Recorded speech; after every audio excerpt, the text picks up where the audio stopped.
ಪೂರ್ವಿಕರು ಉಳಿಸಿಕೊಂಡು ಬಂದಂಥ ಈ ಧರ್ಮವನ್ನು ಉಳಿಸಿ ಮುಂದಿನ ಪೀಳಿಗೆ ಕೊಡುವಂಥ ಜವಾಬ್ದಾರಿ ಯಾರ ಹೆಗಲ ಮೇಲಿದೆ ಅಂದರೆ ಅದು ನಮ್ಮ ಹೆಗಲ ಮೇಲಿದೆ.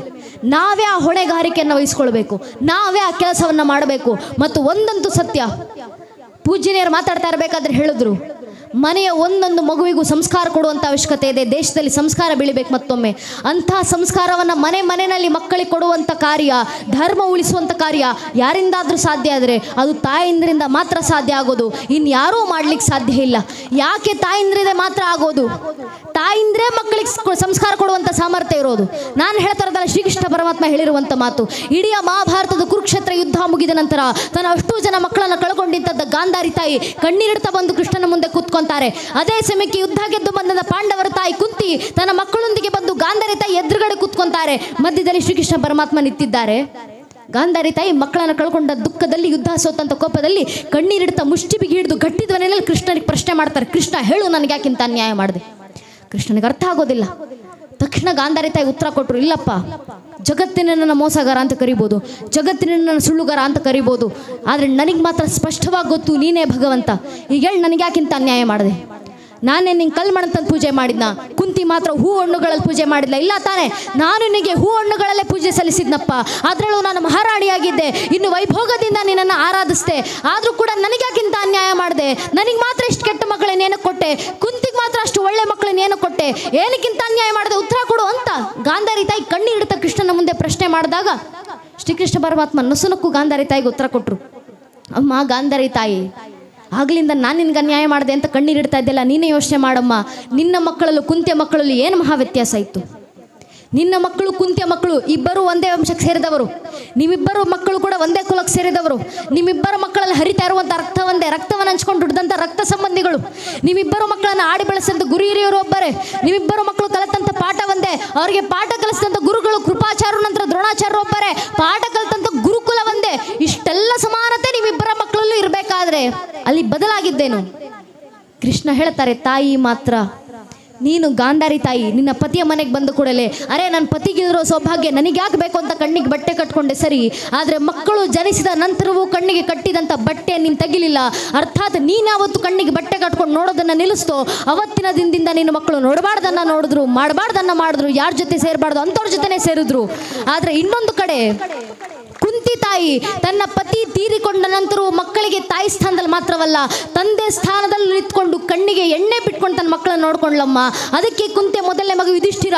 ಬಹುಶಃ ಇವತ್ತಿಗೂ ಯುಧಿಷ್ಠಿರ ಅಂದರೆ ನಮಗೆ ನೆನಪಾಗ್ತಾರೋ ಇಲ್ವೋ, ಆದರೆ ಧರ್ಮರಾಯ ಅಂದ ಕೂಡಲೇ ನೆನಪಾಗ್ತಾರೆ.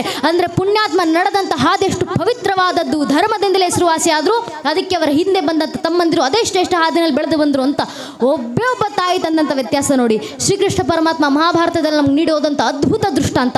ಒಬ್ಬ ತಾಯಿ ಗಾಂಧಾರಿ ಮಕ್ಕಳಿಗೆ ಸರಿಯಾದ ಸಂಸ್ಕಾರ ನೀಡಲಿಲ್ಲ, ಪರಿಣಾಮ ಧರ್ಮ ಯುದ್ಧ ರಚನೆ ಆಯಿತು. ಲಕ್ಷಾಂತರ ಜನರ ಬಳಿ 18 ಅಕ್ಷೋಣಿ ಸೇನೆಗಳ ನಿರ್ಣಾಮ. ಇನ್ನೊಂದು ಕಡೆ ಒಬ್ಬ ಕುಂತಿ ತಾಯಿ ನಿತ್ತು ಮಕ್ಕಳಿಗೆ ಸರಿಯಾದ ಸಂಸ್ಕಾರ ಕೊಟ್ಟಂತ ಕಾರಣ ಅದೇ ಜಾಗದಲ್ಲಿ ಕೃಷ್ಣರ ದಯೆಯಿಂದ ಪಾಂಡು ಮಕ್ಕಳ ಕೈಯಿಂದ ಮತ್ತೊಮ್ಮೆ ಧರ್ಮ ಸ್ಥಾಪನೆ ಆಯಿತು. ಈ ಉದಾಹರಣೆ ಬಹಳ ಹಿಂದೆ ಬೇಡ ನನ್ನ ನೆಚ್ಚಿನ ಬಂಧುಗಳೇ, ಇದೇ ಒಂದಿಷ್ಟು ಶತಮಾನಗಳ ಹಿಂದೆ ಒಬ್ಬೇ ಒಬ್ಬ ತಾಯಿ ಜೀಜಾಬಾಯಿ ಏನಾದ್ರು ಧರ್ಮಾದೇಶ ಕಟ್ಕೊಂಡು ನನಗೇನಾಗಬೇಕು, ನನ್ನ ಮಗ ಜೀವನದಲ್ಲಿ ಸುಖವಾಗಿ ಬದುಕಿದ್ರೆ ಸಾಕಲ್ವಾ ಅಂತ ಒಬ್ಬೇ ಒಬ್ಬ ತಾಯಿ ಜೀಜಾಬಾಯಿ ಸ್ವಾರ್ಥದ ಬಗ್ಗೆ ಯೋಚನೆ ಮಾಡಿದ್ರೆ ಇವತ್ತು ನಮ್ಮ ಪರಿಸ್ಥಿತಿ ಏನಾಗಿರಬೇಕು ಹಿಂದೂ ಸಮಾಜದ್ದು? ಒಬ್ಬ ತಾಯಿ ಜೀಜಾಬಾಯಿ ಮಗನಿಗೆ ಧಾರ್ಮಿಕತೆಯ ಸಂಸ್ಕಾರವನ್ನು ತುಂಬಿಸಿರಲಿಲ್ಲ ಅಂದಿದ್ರೆ ಇವತ್ತು ಉತ್ತರದ ಆದಿಲ್ಶಾಹಿ, ದಕ್ಷಿಣದಲ್ಲಿ ಮೊಘಲಶಾಹಿ, ಅದರ ಆಚೆ ಈಚೆ ಇಮಾಮಶಾಹಿ, ಬರ್ದಶಾಹಿ, ಕುತುಬ್ಶಾಹಿ, ಅಯೋಧ್ಯೆಯಲ್ಲಿ ನವಾಬ, ಬಂಗಾಳದಲ್ಲಿ ನವಾಬ, ಗೋವಾದಲ್ಲಿ ಪೋರ್ಚುಗೀಸರು, ತಮಿಳುನಾಡು ಡಚ್ಚರು, ಪಕ್ಕದಲ್ಲೇ ಫ್ರೆಂಚರು ಇದ್ದು ಜಗತ್ತಿನ ಎಲ್ಲ ಮತಪಂಥಗಳು ಜನಾಂಗಗಳು ಸನಾತನ ಧರ್ಮದ ನಾಶಕ್ಕೆ ಸಿದ್ಧವಾಗಿ ನಿಂತಿದ್ದಾಗ ಒಬ್ಬ ತಾಯಿ ಜೀಜಾಬಾಯಿ ಶಿವನೇರಿಯ ಕೋಟೆಗಳಿಂದ ಛತ್ರಪತಿ ಶಿವಾಜಿ ಮಹಾರಾಜರನ್ನು ತಯಾರು ಮಾಡಿ ಧರ್ಮ ರಕ್ಷಣೆ ಕಳಿಸಿಕೊಟ್ರು. ಆ ತಾಯಿ ಜೀಜಾಬಾಯಿ ಮಗನಿಗೆ ಕೊಟ್ಟಂತ ಸಂಸ್ಕಾರ, ತಾಯಿ ಜೀಜಾಬಾಯಿ ಮನೆಯಲ್ಲಿದ್ದಂಥ ಮಗನನ್ನು ಕೂರಿಸ್ಕೊಂಡು ಮಗು ನೀನು ದೊಡ್ಡವನಾದ ಮೇಲೆ ಮಹಾರಾಜನಾಗಿ ಸುಖ ಸಂಪತ್ತಿನಲ್ಲಿ ಬದುಕಬೇಕಪ್ಪ ಅಂತ ಎಂದಿಗೂ ಹೇಳಲಿಲ್ಲ. ಮನೆಯಲ್ಲಿದ್ದಂಥ ಬಾಲ ಶಿವಾಜಿಯನ್ನ ಕೂರಿಸ್ಕೊಂಡು ತಾಯಿ ಜೀಜಾಬಾಯಿ ಕನಸು ಕಟ್ಟಿ ಕೊಡ್ತಾರೆ. ಮಗು ಶಿವ, ನಿನ್ನ ಜೀವನದ ಕನಸಾಗಬೇಕು. ಯಾವುದು ಕನಸು? ನಿನ್ನ ದೇಹದ ನರ ನಾಡಿಗಳನ್ನು ಬತ್ತಿಯೊಂತೊಸೆದು ರಕ್ತದ ದೀಪವನ್ನು ಸನಾತನ ಹಿಂದೂ ಧರ್ಮದ ಧರ್ಮೋದ್ಧಾರಕ ಚಿಡೋದೇ ನಿನ್ನ ಜೀವನದ ಅಂತಿಮ ಕನಸಾಗಬೇಕಂತ ತಾಯಿ ಜೀಜಾಬಾಯಿ ಮಗನಿಗೆ ಕಟ್ಟಿಕೊಟ್ಟಂತ ಕನಸು. ಅಂಥ ಕನಸನ್ನ ತಾಯಿ ಕೊಟ್ಟಿದ್ರಿಂದ ಶಿವಾಜಿ ಮಹಾರಾಜ ಶ್ರಮದ ಪ್ರತಿಫಲವಾಗಿ ಇವತ್ತು ನಮ್ಮ ಧರ್ಮ ಉಳ್ಕೊಂಡಿದೆ. ಇಲ್ಲಿರುವಂಥ ಒಬ್ಬೊಬ್ಬ ತಾಯಿಂದ್ರಲ್ಲದು ಅಂಥದ್ದೇ ಸಾಮರ್ಥ್ಯ ಇದೆ. ಒಬ್ಬೊಬ್ಬ ತಾಯಿಂದ್ರ ಮನಸ್ಸು ಮಾಡಿದ್ರೆ ಮನೆನ ಛತ್ರಪತಿ ಶಿವಾಜಿ ಮಹಾರಾಜ್ ಹುಟ್ಟು ಬರಬೇಕಂದ್ರೆ ಮನೆಯಲ್ಲಿರುವಂಥ ಒಬ್ಬೊಬ್ಬ ತಾಯಿ ಜೀಜಾಬಾಯಿ ಆಗಬೇಕು. ಮನೆ ಅಯೋಧ್ಯೆ ಆಗಬೇಕಂದ್ರೆ ಮನೆಯಲ್ಲಿರುವಂಥ ಒಬ್ಬೊಬ್ಬ ತಾಯಿ ಕೌಶಲ್ಯ ಆದಾಗ ಮಾತ್ರ ಅದು ಸಾಧ್ಯ ಆಗೋದು. ಆ ಸಂಸ್ಕಾರ ತಾಯಿಂದ್ರಿಂದ ಮಾತ್ರ ಮಕ್ಕಳಿಗೆ ನೀಡ್ಲಿಕ್ಕೆ ಸಾಧ್ಯ. ಯಾರು ಎಷ್ಟೇ ಪ್ರಯತ್ನವನ್ನು ಪಡಲಿ. ಮನುಸ್ಮೃತಿ 6ನೇ ಅಧ್ಯಾಯದಲ್ಲಿ ಮನು ಬರೀತಾರಲ್ಲ, ಉಪಾಧ್ಯಾಯ ದಶಾಚಾರ್ಯ ಆಚಾರ್ಯ ಶತಂ ಪಿತಾನ್ ಶಾಸ್ತ್ರತು ಪಿತರನ್ ಮಾತುಗೈರವೇನ ತಿರಿಚ್ಛತೆ.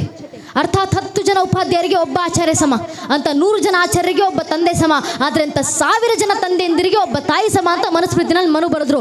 ಒಬ್ಬೊಬ್ಬ ತಾಯಿಲಿರುವಂಥ ಸಾಮರ್ಥ್ಯ. ಆದ್ರಿಂದ ತಾಯಂದಿರು ಜಾಗೃತರಾಗಿ, ಹೆಣ್ಣು ಮಕ್ಕಳು ಸಹ, ಯುವತಿಯರು ನೆನ್ಪಿಟ್ಕೊಳ್ಬೇಕು. ಯುವತಿಯರು, ಈ ಧರ್ಮದಲ್ಲಿ ನಾವು ಹೆಣ್ಣು ಮಕ್ಕಳನ್ನು ತಯಾರು ಮಾಡಿದ್ರೆ ಯಾವ ರೀತಿ?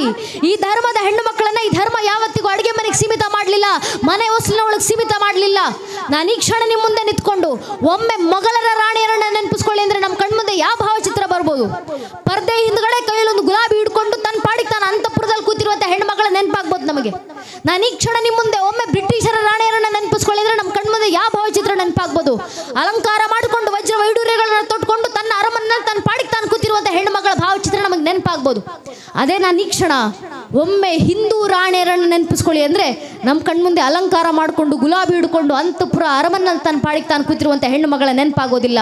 ಹಿಂದೂ ರಾಣಿಯರು ಅಂದ ಕೂಡಲೇ ಕಚ್ಚೆ ಸೀರೆಯನ್ನು ತೊಟ್ಟು ಕೈಲಿ ಬಿಚ್ಚುಗತ್ತೆಯನ್ನು ಹಿಡಿದು ಠ್ಯಾಕರೆ ಕತ್ತನ್ನು ಕತ್ತರಿಸಿ ತನ್ನ ಅಗಸಿ ಬಾಗ್ಲಿಗೆ ತನ್ನೇ ತಾಕಿ ತಾಕತ್ತಿದ್ರೆ ಯುದ್ಧಕ್ಕೆ ಬನ್ನಿ ಅಂತ ಬ್ರಿಟಿಷರ ವಿರುದ್ಧ ಗರ್ಜಿಸಿದಂಥ ಕಿತ್ತೂರಿನ ರಾಣಿ ಚೆನ್ನಮ್ಮನಂತ ಹೆಣ್ಣು ಮಕ್ಕಳ ನೆನಪಾಗುತ್ತೆ ನಮಗೆ. ಈ ಧರ್ಮದಲ್ಲಿ ನಾವು ಹೆಣ್ಣು ಮಕ್ಕಳನ್ನು ತಯಾರಿಸಿದಂಥ ರೀತಿ ಅಂತದ್ದು. ಈ ಧರ್ಮದಲ್ಲಿ ಹುಟ್ಟಿದಂಥ ಹೆಣ್ಣು ಮಕ್ಕಳು ಕಿತ್ತೂರಿನ ರಾಣಿ ಚೆನ್ನಮ್ಮನಂತೆ ತಯಾರಾದರು.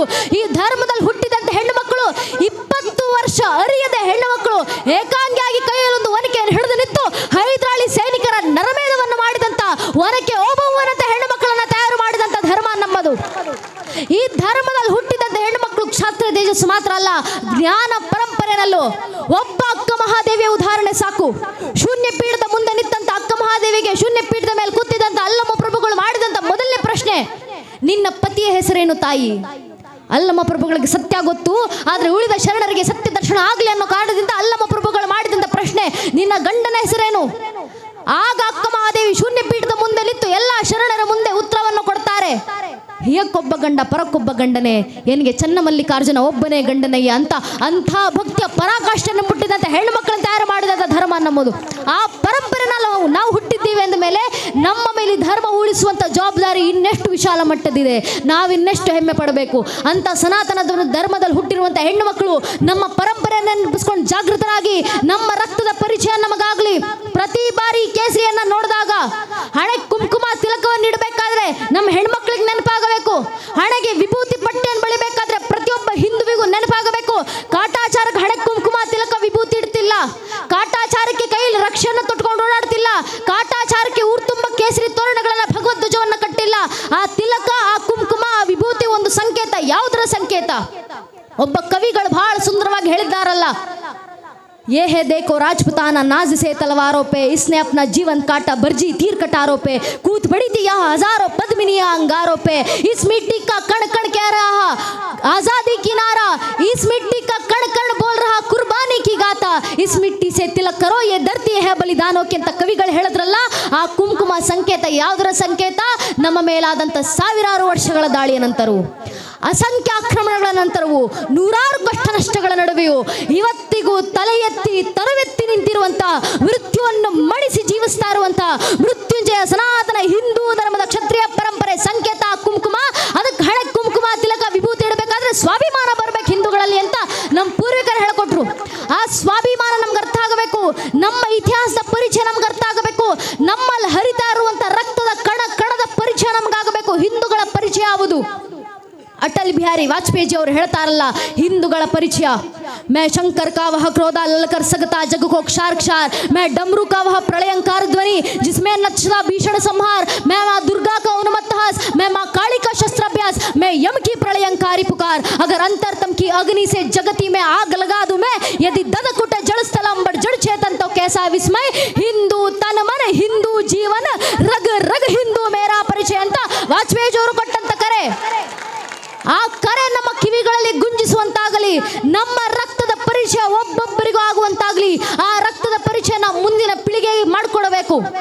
ಮನೆಯಲ್ಲಿರುವಂಥ ಮಕ್ಕಳಲ್ಲಿ ಜಾಗೃತಿ ತರೋಣ. ನನ್ನ ನೆಚ್ಚಿನ ಬಂಧುಗಳೇ, ಇಷ್ಟು ವರ್ಷ ಚಿಂತೆ ಮಾಡ್ತಾ ಇದ್ವಿ, ಹಿಂದೂಗಳ ಜನಸಂಖ್ಯೆ ಕ್ಷೀಣಿಸ್ತಾ ಇದೆ, ಇದೆ. ಆದರೆ ಚಿಂತೆ ಮಾಡುವ ಅವಶ್ಯಕತೆ ಇಲ್ಲ ನನ್ನ ನೆಚ್ಚಿನ ಬಂಧುಗಳೇ. ಕಾರಣ ಶಾಸ್ತ್ರಗಳಲ್ಲೇ ನಮ್ಮ ಪೂರ್ವಿಕರು ಹೇಳಿದ್ದಾರೆ, ಧರ್ಮ ರಕ್ಷಣೆ